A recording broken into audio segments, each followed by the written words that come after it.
اور بڑی حیران کن بات یہ ہے کہ ہماری میٹنگ کرنے سے پہلے جو ہے پاکستان میں جو ہمارے جاپان کے سفیر ہیں وہ ہم سے پہلے کی جو میٹنگ ہے اس کو اٹینڈ کر کے نکلے ہیں، جبکہ یہ ڈیسائیڈڈ تھا کہ جناب ان کو 5 سال کی پچھلے سال 5 سال پرانی گاڑیوں کی اجازت دے دی جائے گی، کیونکہ لوکل اسمبلر کو سمجھا کے گورنمنٹ تھک گئی تھی.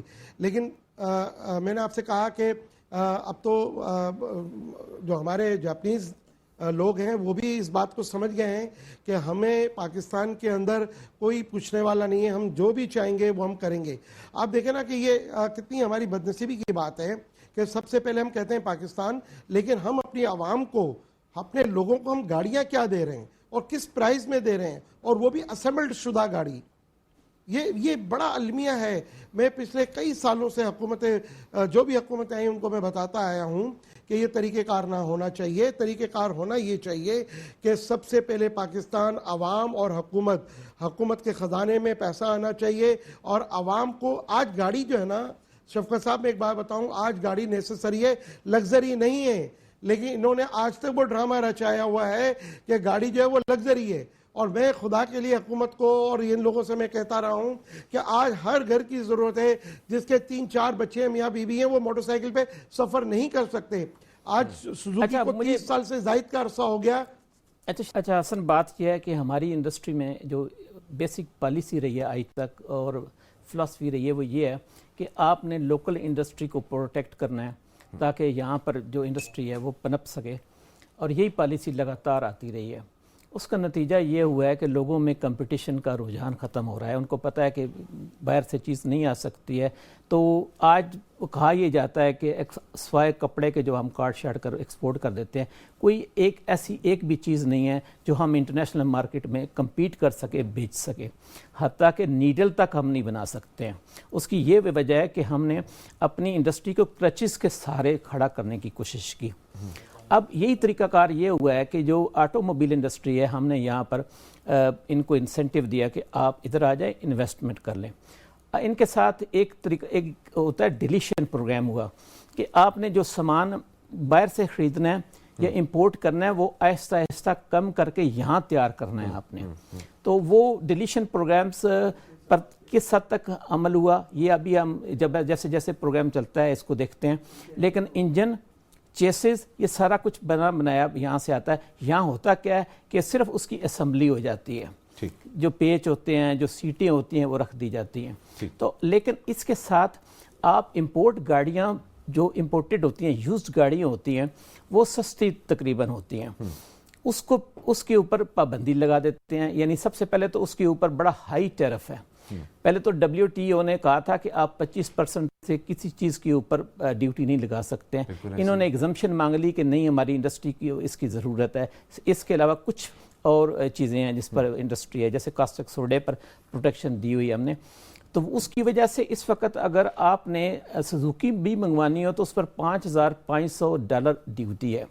یہ ڈیوٹی جیسے جیسے اس کی کیپیسٹی بڑھتی جاتی ہے، یہ بڑھ کر $18,000 تک بھی پہنچ جاتی ہے. اب یہ بات ہے، اب اس کے ہم یہ پوچھتے ہیں کہ اس وقت جو بڑے سنجیدہ ہمارے اخبارات ہیں انہوں نے کہا جی اگر آپ نے گاڑی آج خریدنی ہو تو 6 مہینے کے بعد آپ کو اس کی ڈیلیوری ملے گی. سر، اور میں جو ہمارے گیسٹ ہیں ان کا بھی میں تعارف یہاں پہ میرے خیال سے کرا دوں. شہزاد صاحب نے ہمیں جوائن کیا، آپ چیئرمین ہیں آل پاکستان آبرجو ایسوسی ایشن کے، اور جتنے بھی یہ سوالات ہیں جو کہ خدشات کا بھی ہم اظہار کر رہے ہیں، ہماری کوشش ہوگی کہ سر سے ہم جاننے کی کوشش کریں گے. شفقت صاحب، آپ جو سوال ریز کرنا چاہتے ہیں شہزاد صاحب کے لیے. شہزاد صاحب یہ مجھے بتائیے گا کہ یہ جو امپورٹڈ گاڑیاں ہیں، اس سے جو یوزڈ گاڑیاں ہیں، اس سے کیا لوکل انڈسٹری کو کوئی کسی قسم کا خطرہ ہے کہ وہ آنے نہیں دیتے اس کو، یوزڈ گاڑیوں کو؟ دیکھیں شفقت صاحب، میں آپ کو بتاؤں بالکل بھی خطرہ نہیں ہے، بلکہ ہم تو ان کا ہاتھ بٹا رہے ہیں. میں صرف تھوڑا سا آپ کو بتا دوں کہ ہمارے ملک کی ضرورت کیا ہے. ہمارے ملک کی ضرورت ہے 5.5 لاکھ گاڑیاں، 2.25 اور 2.5 لاکھ کے قریب یہ اسمبلڈ کر رہے ہیں. 60-70 ہزار گاڑیاں ہم یوز کار امپورٹ کر رہے ہیں. اچھا، یہ تقریباً شہزاد صاحب ایک سیکنڈ، آپ نے لفظ استعمال کیا کہ اسمبلڈ کریں، یعنی یہ مینوفیکچرنگ نہیں کرتے، اسمبلی کرتے ہیں یہاں پر؟ نہیں، یہ مینوفیکچر نہیں ہے.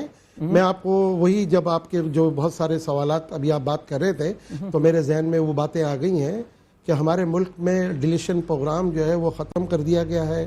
ہمارے لیے بڑی بدنصیبی کی بات یہ ہے کہ جو سوزوکی کے ساتھ ڈیلیشن پروگرام پر 1984-85 میں سائن ہوا تھا اور اس میں ویری کلیئرلی لکھا ہے کہ آئندہ 5 سال بعد ٹرانسفر آف ٹیکنالوجی ہمارے ملک میں آئے گی، یعنی 90-91 میں یہ ہمارے ملک میں مینوفیکچرنگ ہو جانی چاہیے تھی، لیکن ہماری بدنصیبی رہی اور جو بھی حکومتیں وقت آتے رہے وہ ان کو مراد دیتے چلے گئے اور وہ آخر کار جو ہے وہ ہمیں ڈیلیشن پروگرام کو ختم کرنا پڑا. اچھا اب شہزاد ہمارے صاحب، ملک میں ٹریڈنگ ہے.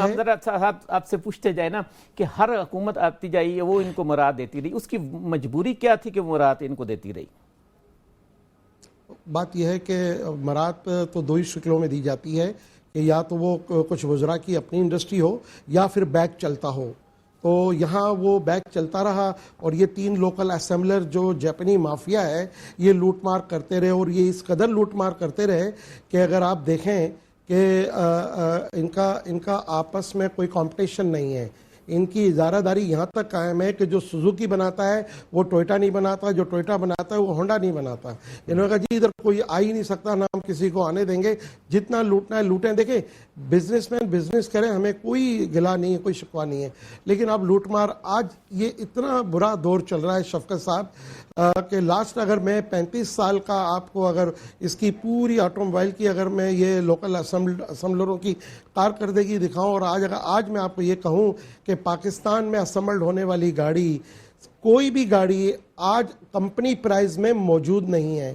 آج تمام گاڑیوں کے اوپر جو ہے وہ بلیک مارکیٹنگ ہو رہی ہے اور اتنی زیادہ بلیک مارکیٹنگ ہو رہی ہے کہ جب سے یہ وجود میں آئے آج تک اتنی بلیک مارکیٹنگ کبھی نہیں ہوئی.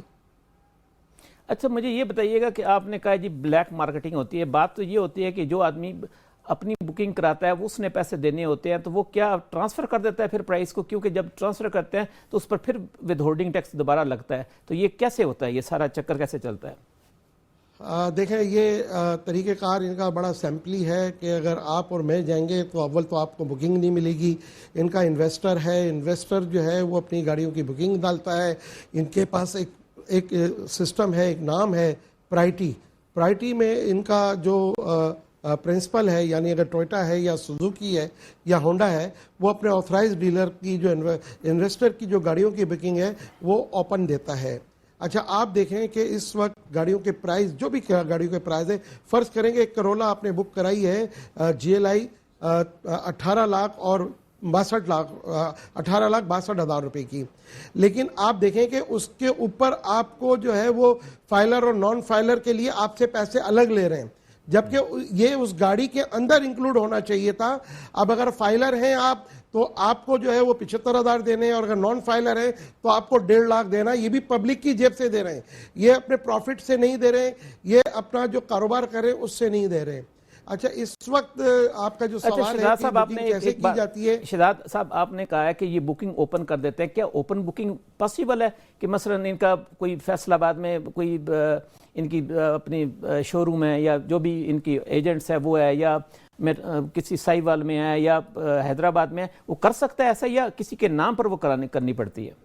دیکھیں آپ کے لیے اور میرے لیے تو نہیں ہوگا، لیکن جو انویسٹر ہے جس سے یہ آدھا پروفٹ لے لیتے ہیں گاڑی کا پروفٹ کا، جو 3 مہینے بعد یا 6 مہینے بعد یہ گاڑی دیتے ہیں، اس پہ جو بلیک مارکیٹ میں گاڑی بکتی ہے اس پہ ویری کلیئرلی یہ 50% رکھ لیتے ہیں اور وہ سب کچھ کر کے دے دیتے ہیں. جس کے نام پہ پیپر چاہیے ہوتے ہیں اس کے نام پہ پیپر بھی آ جاتے ہیں. ٹھیک، تاکہ بعد میں کوئی بیل کنزیومر اس طریقے سے پیسے جو وہ گھیرے بھی جاتے ہیں. ٹھیک ہے.